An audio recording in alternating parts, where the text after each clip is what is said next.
અને હવે સમાચાર વિગતવાર જોઈએ। યુરિયા ખાતરની અછત છે અને તેની વચ્ચે હવે લેભાગુ તત્વો તેનો પૂરેપૂરો લાભ ઉઠાવી રહ્યા છે। લેભાગુ તત્વો સક્રિય થયા છે અને તેમાં કૌભાંડ કરી રહ્યા છે। હવે દિયોદરમાં યુરિયા ખાતરમાંથી લિક્વિડ બનાવવાનું કૌભાંડ ઝડપાયેલું છે। ખેતરમાં જ ઊભી કરાયેલી ફેક્ટરીમાં આ ગોરખ ધંધો ચાલતો હતો।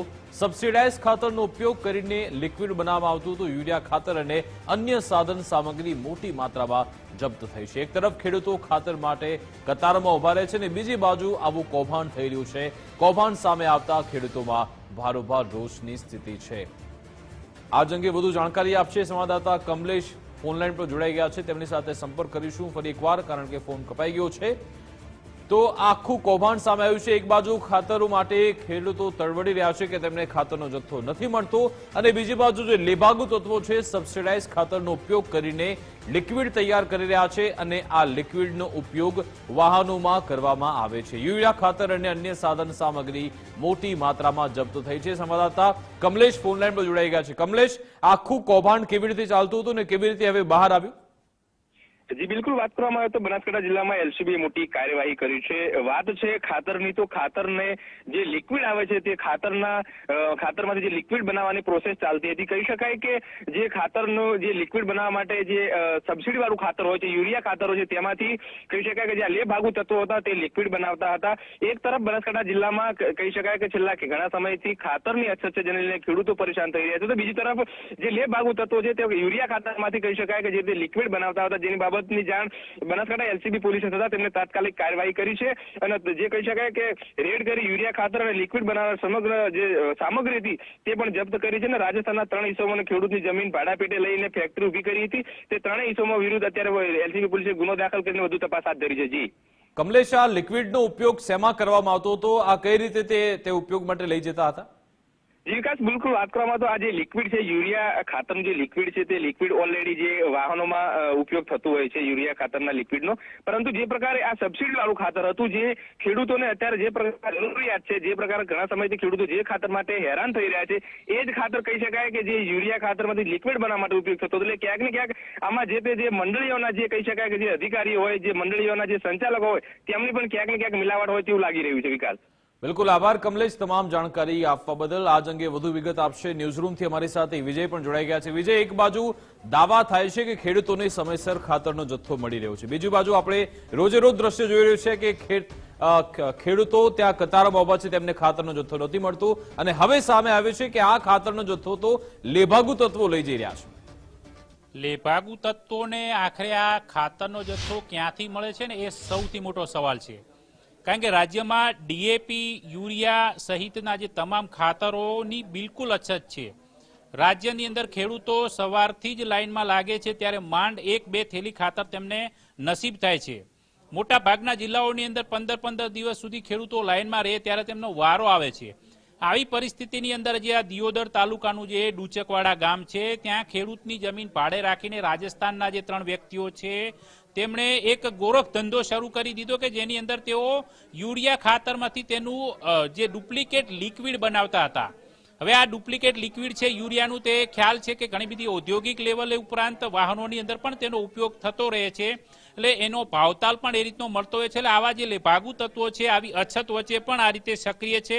બીજી તરફ એ જ ડુચકવાડા ગામના ખેડૂતો કલાકો સુધી લાઇનમાં રહે છે, દિવસોના દિવસો લાઇનમાં રહે છે, છતાં પણ તેમને પૂરતું ખાતર નથી મળતું। અત્યારે પિયતની સિઝન ચાલી રહી છે ને અત્યારે જ ખાતરની તાતી જરૂરિયાત છે। એ અરસાની અંદર જો ખાતર ન મળે તો પાક નિષ્ફળ જવાની ભીતિ ખેડૂતોમાં રહેતી હોય છે। એટલે ખેડૂતો સવારે ઉઠે 4 વાગ્યાથી લાઇનમાં લાગે છતાં નથી મળતું। એ બધા વચ્ચે આવા કૌભાંડીઓ છે તે જામી ચૂક્યા છે અને ખાતરોની અંદર આ રીતે જે લિક્વિડ બનાવીને તેનો વેપલો કરી રહ્યા છે ગેરકાયદેસર રીતે। જો કે હાલમાં તો ધરપકડ કરવામાં આવી છે, તેમની વિરુદ્ધ કાર્યવાહી થશે ત્યારે થશે, પરંતુ મૂળ મુદ્દો છે કે હાલ ખાતરની અછત છે। એના બધા વચ્ચે કાંકરેજ તાલુકામાં પણ ખેડૂતો વહેલી સવારથી જ કતારમાં લાગેલા છે, છતાં ખાતર નથી મળતું। 20 દિવસ વીતવા છતાં અત્યારે પિયતની સિઝનમાં ખાતર ન મળે તો ઘઉં, રાયડો સહિતના જે પાકો છે તેનું ઉત્પાદન ઘટવાની પણ શક્યતા પૂરેપૂરી વ્યક્ત કરી રહ્યા છે। છે. ખાતર નથી મળતા તેના ઘણા કારણો પણ છે. એક તો પૂરતો જથ્થો નથી આપવામાં આવતો, બીજી તરફ કેટલીક જગ્યાએ આ રીતે લેભાગુ તત્વો છે કે મોટા પ્રમાણમાં જથ્થો ઉપાડી લે છે, તેને કારણે કેટલાક ખેડૂતો વંચિત રહી જાય છે. બિલકુલ કે વિજય, જેમને આપને પણ અટકા ખાતર માંગીશ. આપણી સાથે ફોન લાઈન પર ભાજપ નેતા હિતેન્દ્રભાઈ જોડાઈ ગયા છે. હિતેન્દ્રભાઈ, આપનું ગુજરાત ફર્સ્ટમાં સ્વાગત છે. અહીંયા જે સબસિડાઇઝ ખાતર આપવામાં આવે છે તેનો લિક્વિડ તરીકે ઉપયોગ કરીને ઔદ્યોગિક રીતે કે વાહનોમાં ઉપયોગ થઈ રહ્યો છે, તો પ્રશાસનને કેમ તેના વિશે ખબર નથી પડતી? જો રાજ્યના કૃષિ વિભાગની જે આ ટીમ છે એ નિયમિત રીતે આવા પ્રકારનું ચેકિંગ કરતી હોય છે. નાના પાયા ઉપર કોઈ ખેડૂતના ખેતર ઉપર કે ખેડૂતના ઘરમાં આ પ્રમાણેની જે પ્રવૃત્તિ આપણને જાણવા મળી છે એ બાબતમાં પણ કડક કાર્યવાહી કરવામાં આવશે.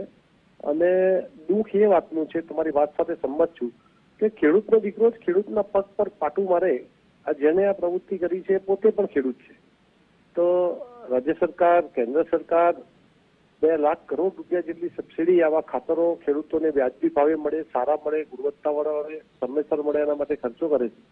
અને કેટલાક લોકો એમાં આ પ્રમાણેની જે આ લિક્વિડ બનાવવાની કે ક્યાંક ઇન્ડસ્ટ્રીઝમાં આપવાની પ્રવૃત્તિ થાય છે એના ઉપર સરકારની ચાપતી નજર છે. અને વારંવાર એના ઉપર એનો જે વિભાગ છે એ સ્ટોકિસ્ટોની પૂછપરછ, એની જે વેચાણની સિસ્ટમ છે એમાંથી સૌથી વધારે ખરીદતી વ્યક્તિ, સૌથી વધારે ખરીદતો ડીલર, સૌથી વધારે ખરીદતી મંડી, એ પ્રમાણેની વોચ પણ ઇલેક્ટ્રોનિક્સ ગોઠવવામાં આવેલી છે. અને જ્યાં આવા પ્રકારની ખેડૂતના ખેતરના પ્રમાણમાં વધારે ખાતર ખરીદાય, અથવા ગામમાં ખેડૂતોની સંખ્યાના પ્રમાણમાં કોઈ મંડળી વધારે ખરીદે, અથવા ચોક્કસ કોઈ એરિયામાં ખાતરનો વધારે ડિમાન્ડ હોય ત્યાં આપણે તપાસ પણ કરતા હોઈએ છીએ. અને આવી પ્રવૃત્તિ ક્યાંક માલુમ પડે તેના પર સખત હાથે કાર્યવાહી કરવાની પણ સરકારની તૈયારી છે. હિતેન્દ્રભાઈ, એક બાજુ ખેડૂતોને ખાતર મળતું નથી ને જ્યાં આવું ખાતર મળે છે ત્યાં ભેળસેળ સામે આવ્યું છે. સિહોરમાં સામે આવ્યું હતું કે જ્યાં ખાતરમાંથી કાંકરા નીકળ્યા. તો સર, હવે ખેડૂતો શું કરે આમાં? આપની વાત બિલકુલ સાચી છે. ખેડૂતોને સમયસર અને ગુણવત્તાવાળું ખાતર વ્યાજબી ભાવે મળે એ રાજ્ય સરકારની, કેન્દ્ર સરકારની જવાબદારી છે. અને તમે જુઓ કે સરકારે એમાં પ્રામાણિક પ્રયાસો કરે છે. કેટલાક આમૂલ પરિવર્તનો આ ક્ષેત્રમાં કર્યા. એક તો આંતરરાષ્ટ્રીય બજારમાં ગમે તેટલો ભાવ વધારો થાય તેમ છતાં સરકાર સબસિડી આપી અને મૂળ ભાવે યુરિયા ખેડૂતોને મળે. આજે 280 રૂપિયાની થેલી છે, એના ઉપર સરકાર આંતરરાષ્ટ્રીય જે વધઘટ છે એના આધારે લગભગ 2000 થી 2500 રૂપિયા જેટલી એક થેલીએ સબસિડી આપે. સાથે સાથે એનો ગેરકાયદેસર ઉપયોગ ના થાય એટલે POS મશીન જે દરેક ડીલરને આપ્યા છે, તો ખેડૂત એનો સાતબાર લઈ અને જાય અને એની જમીનના પ્રમાણે ખાતર ખરીદે અને એનો અંગૂઠો આપે પછી જ એને ખાતર મળે, એવી વ્યવસ્થા પણ કરેલી છે. અચ્છા હિતેન્દ્રભાઈ, આપ પોતે સ્વીકારો છો કે આ સમસ્યા છે, આ પરેશાની છે, તો દર વર્ષે આવું થાય છે, તો ક્યાં એવી ચૂક રહી જાય છે, ક્યાંક એવી મિસ્ટેક થઈ જાય છે જેના કારણે આ લેભાગુ તત્વો ખાતરનો જથ્થો લઈ જાય છે, અથવા તો કેટલાક લોકો તેમાં ભેળસેળ કરે છે? એમાં શું ત્રુટી ક્યાં રહી જાય છે? આપની વાત સાથે સંમત છું. હું એ જ વાત પર આવતો હતો કે સરકારે જ્યાં જ્યાં બેરિયર મૂકવાની જરૂર પડી છે ત્યાં એને આ POS સિસ્ટમ છે, અંગૂઠો ખેડૂત મારે પછી જ ખાતર મળે એવી વ્યવસ્થા કરી છે. પછી એ ખાતર જે વેચાય છે એના ઉપર સેન્ટ્રલ મોનિટરિંગ સિસ્ટમ છે કે ભાઈ કયા વિસ્તારમાં ખાતર વપરાય છે, કયા ગામમાં વધારે વપરાય છે, કયો ખેડૂત વધારે વાપરે છે, એ પણ બેરિયર મૂકીને આપણે પીરિયોડિક એની તપાસણી કરતા હોઈએ છીએ. પણ આટલા મોટા 18,000 ગામડાઓ ને એના પરા અને આદિવાસી વિસ્તાર ને જંગલ વિસ્તાર ને, તો ક્યાંક ને ક્યાંક કોઈક લોકો, હવે આપણી પાસે મોબિલિટી નથી એટલે ઇન્ટરનેટ નથી આવતું એટલે અંગૂઠો નથી આવતો, તો સરકાર ખેડૂતોના હિતમાં ક્યાંક છૂટછાટ આપી અને એવા સંજોગોમાં વગર અંગૂઠે પણ ખાતર આપતી હોય છે. અને કેટલાક લોકો ઇન્ડસ્ટ્રીયલ GIDC વિસ્તારની આજુબાજુ અથવા બોર્ડર વિસ્તારની બાજુ આવા કેટલાક લોકો સસ્તો એટલે ઓછી મહેનતે વધારે નફો કમાવા માટે આવી પ્રવૃત્તિ કરતા હોય છે. અત્યાર સુધી એવું માલુમ પડતું હતું કે ઇન્ડસ્ટ્રીયલ લોકો સસ્તું આ ખાતર એ પોતાના લાભ માટે લેતા હતા. આજે માલુમ પડ્યું એ ખૂબ દુઃખદાયક ઘટના છે કે ખેડૂત જ પોતાના ખેતર ઉપર આવી પ્રવૃત્તિ કરે અને ખેડૂત જ ખેડૂતના પેટ પર પાટું મારે આવી ઘટના બની છે. મારી સૌ ખેડૂત મિત્રોને વિનંતી છે કે કમસે કમ આપણે તો આપણા ભાઈઓ માટે આવી પ્રવૃત્તિ ના કરીએ, અને જ્યાં પણ આવી પ્રવૃત્તિ છે ત્યાં રાજ્ય સરકાર ખૂબ કડક હાથે કાર્યવાહી કરશે અને ક્યાંય પણ કોઈ આગેવાનની ભલામણ એમાં ચલાવવામાં નહીં આવે. બિલકુલ, આભાર હિતેન્દ્રભાઈ અમારી સાથે જોડાવા બદલ, વાતચીત કરવા બદલ. તો વિજય, આમાં ભાજપ નેતા પોતે સ્વીકાર કરી રહ્યા છે કે દર વર્ષે આવું થાય છે, પરંતુ કેટલીક જગ્યાએ મોબિલિટી હોતી નથી, અંતરિયાળ વિસ્તારો છે, આદિવાસી વિસ્તારો છે, ક્યાં સુધી પહોંચવું, પરંતુ આમાં પહોંચવાની જવાબદારી પણ તમારી છે, એ નિયમોની અમલવારી કરવાની જવાબદારી પણ તેમની જ છે.